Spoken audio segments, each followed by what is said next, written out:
Hello, good morning students. आइए आज हम लोग कुछ मल्टीपल चॉइस क्वेश्चंस सॉल्व करते हैं फिजिक्स के, और क्लास 11th के कोर्स के क्वेश्चंस रहेंगे ये, और ये नीट एग्ज़ाम्स के लिए भी इम्पोर्टेंट है। चैप्टर 7 से रिलेटेड 19 क्वेश्चन और एक क्वेश्चन एक दूसरे चैप्टर से है। System of particles and rotational motion is the focus of this video. इस वीडियो का उद्देश्य फिजिक्स का डर कम करना है और फिजिक्स के क्वेश्चंस सॉल्व करने के लिए किस तरह से सॉल्व करना चाहिए ये बताने की कोशिश है। So before we solve, some important formulae are to be noted. Moment of inertia of a ring about its axis mr²। Moment of inertia of a disk solid cylinder about its axis mr²/2। यहाँ m उसका मास है और r radius है। Moment of inertia of a disc solid cylinder about its diameter mr²/4। Moment of inertia of a solid sphere about any diameter 2/5 mr²। Moment of inertia of a thin sphere shell about any diameter 2/3 mr²। तो ध्यान देंगे कि यहाँ पर ring का axis के about moment of inertia दिखाया जा रहा है, और यहाँ पर भी एक्सिस के अबाउट, और यहाँ पर डायमीटर, और यहाँ डायमीटर लिया गया है, यहाँ भी diameter.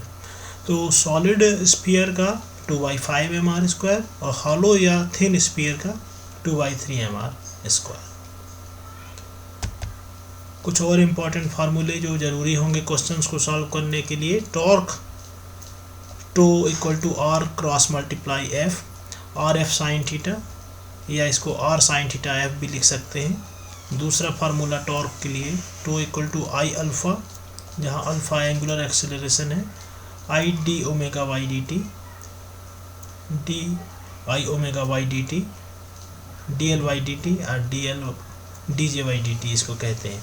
Velocity v equal to omega into R, या omega equal to v by R. Angular acceleration alpha equal to D omega by D T. ये हम लोग सिंपल मोशन में ये फार्मूला जानते हैं। s equal to U T plus half A T square. यहाँ u जो है प्रारंभिक वेग या इनिशियल वेलोसिटी है, और a एक्सेलरेशन है। तो उसी के बिल्कुल मिलता जुलता फार्मूला यहाँ एंगुलर वेलोसिटी के लिए भी रहता है, एंगुलर मोशन के लिए, रोटेशनल मोशन के लिए। थीटा इक्वल टू, थीटा क्या है, एंगुलर डिस्प्लेसमेंट है, ओमेगा आई plus half alpha T square. यहाँ पर थीटा एंगुलर डिस्प्लेसमेंट है, omega I initial angular velocity है, अल्फ़ा एंगुलर एक्सेलरेशन है। तो ये फार्मूले याद रखना है। इसके अलावा आपको कंपैरिजन देखने को मिल रहा है यहाँ रोटेशनल मोशन और ट्रांसलेशन मोशन में। जो सिंपल मोशन हम अभी तक पढ़ते रहते हैं, जैसे कि कोई सीधी रेखा में कोई वस्तु जा रही है, उसको ट्रांसलेशन मोशन कहते हैं, और रोटेशनल मोशन एक घुमावदार रास्ते पे जाना है, गोल गोल चक्कर इस तरह से। Displacement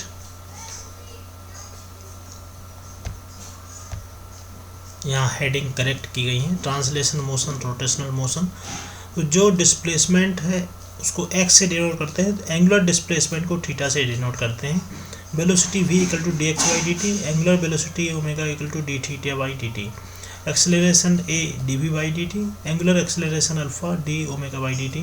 mass m, moment of inertia I, force F M A यानी mass into acceleration, torque tau यानी moment of inertia into angular acceleration.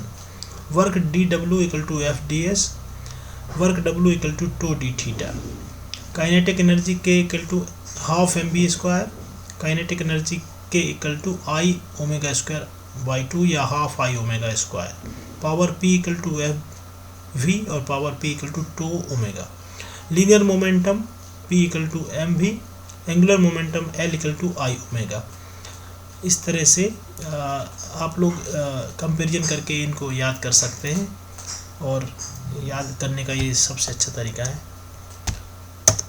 अब एक क्वेश्चन करने से पहले हम लोग यहाँ फिर से कुछ फार्मूले देखते हैं। रोटेशनल मोशन के लिए angular momentum L equal to I omega, जबकि ट्रांसलेशन मोशन के लिए momentum P equal to M we.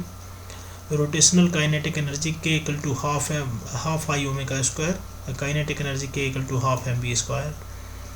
इसको L स्क्वायर बाई 2I भी कर सकते हैं, क्योंकि जो L इक्वल टू होता है अभी हमने देखा वह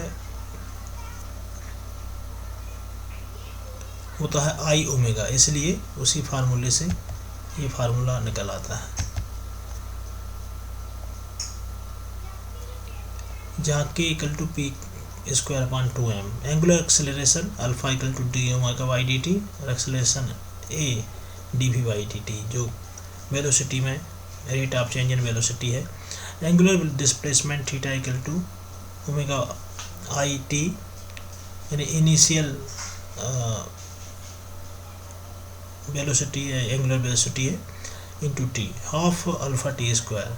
S equal to U T plus half A T square, radius of gyration के equal to I by M. ये फार्मूले याद रखना जरूरी है। पहला क्वेश्चन यहाँ पे दिया गया है, ये हालांकि रोटेशनल मोशन से संबंधित नहीं है, लेकिन इसके बाद वाले सभी रोटेशनल मोशन से संबंधित हैं। A car travels equal distance in the same direction with velocity 60 km/h, 20 km/h and 10 km/h respectively. The average velocity of the car over the whole journey of the motion is. तो average velocity निकालना है। ये बताया गया है कि एक दिशा में कार जा रही है और बराबर बराबर दूरी 3 बार में तय करती है। पहली बार वो 60 किलोमीटर प्रति घंटा, दूसरी हिस्सा दूरी का 20 किलोमीटर प्रति घंटा और 10 किलोमीटर प्रति घंटा तीसरे हिस्से को। तीनों हिस्से बराबर हैं दूरी के, तो इसको ऐसे हम समझ सकते हैं जैसे इतनी पूरी दूरी है, इसको 3 बराबर भागों में बांट दिया। तीनों x दूरी जा रही है।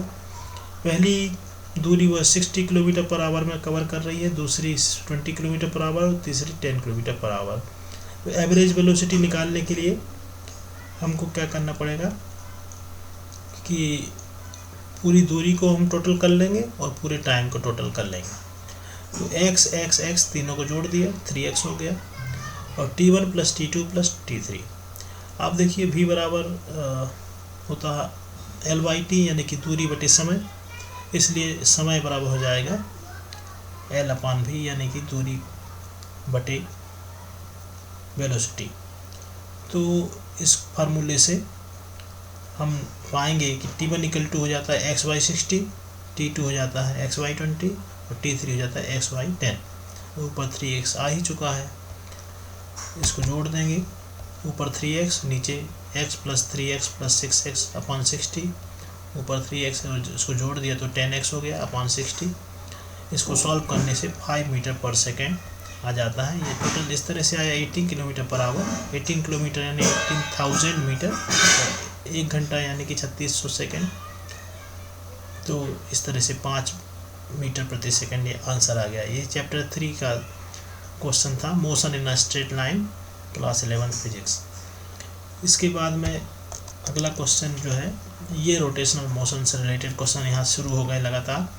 Moment of inertia of a thin rod of mass m and length L about an axis passing through its center is ml square by 12. Its moment of inertia about a parallel axis at a distance of L by 4 from the axis is given by ml square। 4 option दिए गए हैं। देखिए एक rod है, thin rod है, इसकी पूरी लंबाई L है। तो हमको इसके ये सेंटर ऑफ मास से पास होती हुई एक्सिस यहाँ दिख रही है।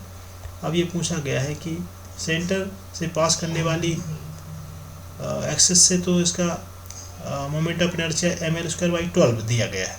अब इससे L/4 दूरी पे एक दूसरी एक्सिस लेना है और इसके अबाउट हमको मोमेंट ऑफ इनर्शिया बताना है।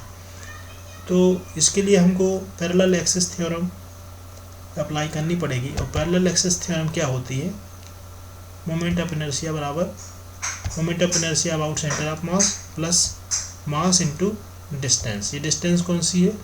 जिस एक्सिस के अलॉन्ग निकालना है हमको मोमेंट ऑफ इनर्शिया, उसकी सेंटर ऑफ मास वाली एक्सिस से दूरी। तो यहाँ पे बताया गया है I बराबर मोमेंट ऑफ इनर्शिया। इसको हम फिर से बताएंगे नेक्स्ट वीडियो में। और लगातार 20 प्रश्न हम सॉल्व करेंगे। Thank you very much for watching the video. Keep watching, keep sharing and liking the video. Take care.